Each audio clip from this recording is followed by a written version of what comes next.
Tout le monde a entendu parler des mutations comme moteur de l'évolution des espèces, mais aussi comme cause des maladies génétiques. Mais en fait, qui sait réellement pourquoi il y a des mutations et quels en sont les mécanismes? Les mutations, c'est le prix à payer à l'évolution, car c'est grâce à elles qu'il y a eu une diversification du vivant.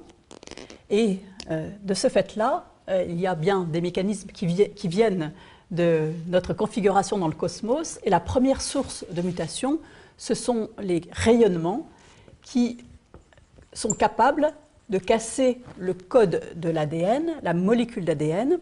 Et ces rayons cosmiques sont la source numéro 1. Plus on va en altitude, plus on est exposé aux rayons cosmiques.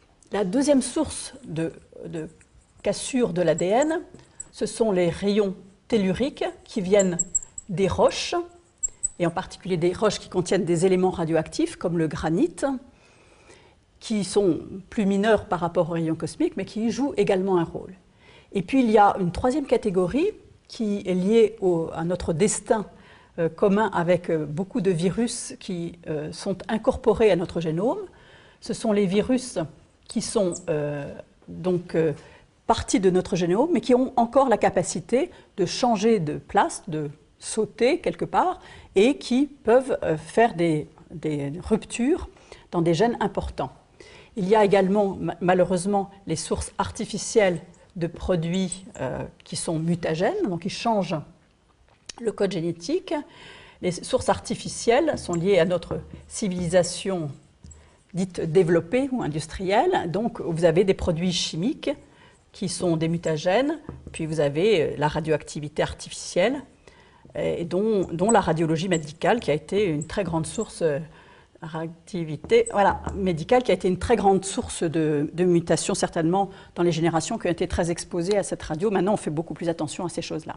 Donc, en fait, il y a toute une diversité de raisons pour penser qu'il y a toujours eu des mutations et qu'il y en aura toujours. Comment se font-elles et qu'est-ce que la nature a trouvé pour parer à ces mutations? Eh bien, elles sont toujours liées à des cassures.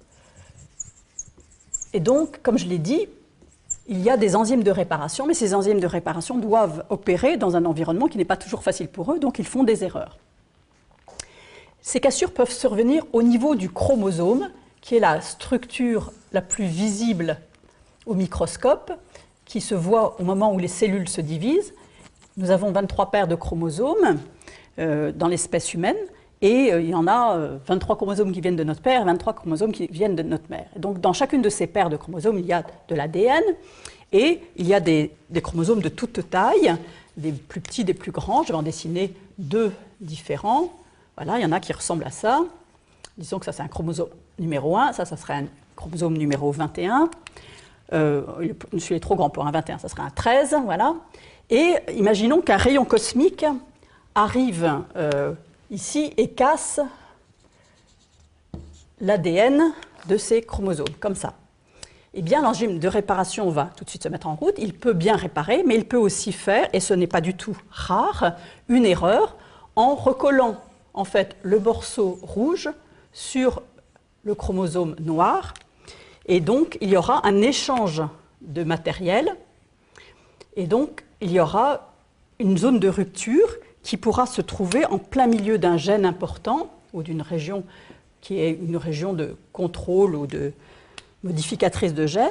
Et donc, on aura un chromosome qui aura une structure tout à fait anormale. Et de la même façon, le pauvre chromosome rouge, lui, aura un petit bout de noir accroché, ce qui posera d'énormes problèmes au moment de la transmission de ces chromosomes à la génération suivante, puisque les chromosomes doivent normalement s'apparier pour se transmettre, et donc là, ils vont mal se reconnaître, ils vont faire des figures bizarres, s'entrelacer, et ça va provoquer d'autres catastrophes.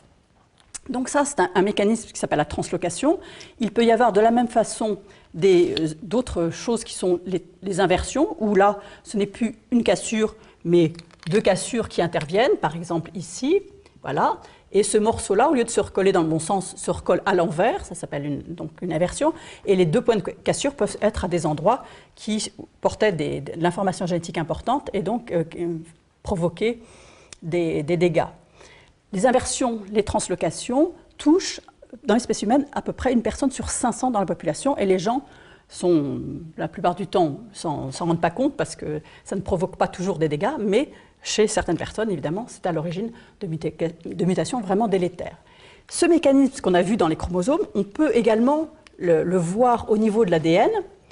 L'ADN étant une molécule qui est en double hélice dans les chromosomes, et si on la déroule, on voit une succession de lettres qui,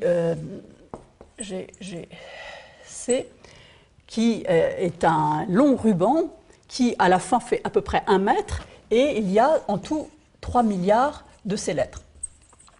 Si un rayon cosmique casse ce long ruban, eh bien l'enzyme de réparation va tout de suite faire son travail comme pour les chromosomes, sauf qu'il va faire les mêmes types d'erreurs. Donc il peut y avoir, si on fait une cassure à cet endroit-là et à cet endroit-là, eh bien il peut y avoir une perte d'une lettre du code. Et ceci peut avoir, par exemple, un effet catastrophique, parce que les lettres du code, il faut savoir qu'elles sont lues 3 par 3. Elles sont lues 3 par 3, et chaque triplet code pour un acide aminé qui est un des composants des protéines. Et donc, GAT, ça code pour un deuxième acide aminé, ça serait le numéro 1, ça serait le numéro 2, et celui-là serait le numéro 3. Mais si j'ai une perte d'une lettre, eh bien, mon code va être lu complètement différemment, puisque je vais avoir un nouveau code qui va être ATC, puis le G est parti, puis j'ai ATG, GC, et donc il va être lu bien pour cet acide aminé-là, et là, j'en ai un complètement nouveau, qui n'est pas le 2, qui est un autre, qui va être, je ne sais pas, le 5, et puis là, le suivant va être également faux, puisqu'on a décalé la lecture. Donc la moindre perte de lettres dans le code peut avoir des effets catastrophiques. Il y a un autre type de mutation catastrophique, c'est quand cette transformation d'une lettre du code entraîne la formation d'un codon stop, car à la fin d'un gène, il y a toujours 3 lettres qui signifient arrêt de la fabrication de la protéine. Et si c'est ce qui se passe au milieu d'une protéine, eh bien cette protéine a une forme tout à fait anormale ou même n'est pas fabriquée du tout. Donc ces mutations au niveau du code de l'ADN viennent des mêmes mécanismes que les mutations au niveau des chromosomes, et elles induisent des variations de notre code. Les variations ne sont pas toujours, toutes les mutations ne sont pas délétères, il ne faut pas confondre. Il y a des mutations qui peuvent être neutres, n'avoir aucun effet, ou des mutations qui induisent de la variabilité et sont bienvenues parce que c'est comme ça qu'il y a une diversité du vivant, que nous sommes tous différents. Mais il y a également des variations très très délétères qui sont à l'origine de maladies, qui sont donc voilà, des changements dans le code de l'ADN qui n'ont aucun intérêt du point de vue de l'évolution, sauf à amener vraiment des souffrances chez les gens qui en sont porteurs. Donc les mutations ont des causes multiples, des mécanismes multiples, et leurs effets sont très contrastés, parfois favorables, parfois défavorables.